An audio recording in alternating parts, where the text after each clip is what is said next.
I asked AI about what is a fulfilled life. Natanong ko rin to noon sa aking sarili. Ano ba yung fulfilled life?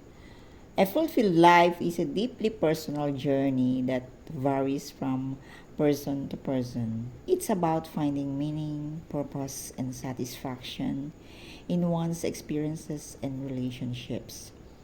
While there's no one size fits all definition, some common themes include first, purpose and meaning, having a sense of direction and understanding one's place in the world. Second, strong relationship, nurturing meaningful connections with loved ones.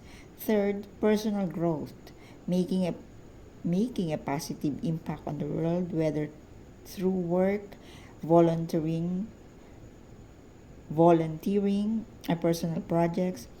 Number four, happiness and well being, experiencing joy, contentment, and overall satisfaction with life.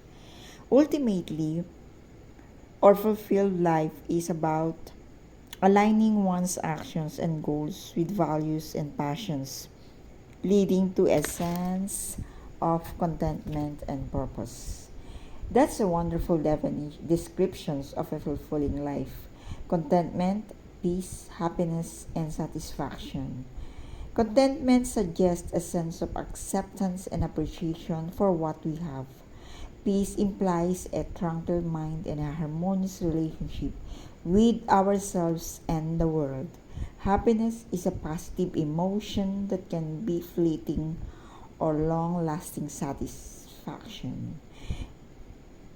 Indicates sense of fulfillment and accomplishment. These qualities often go hand in hand, creating a balanced and fulfilling life.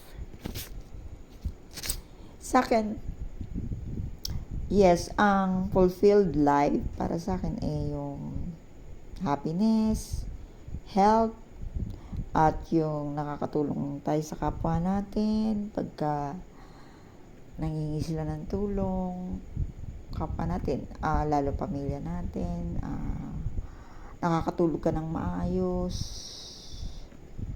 merong peace and order and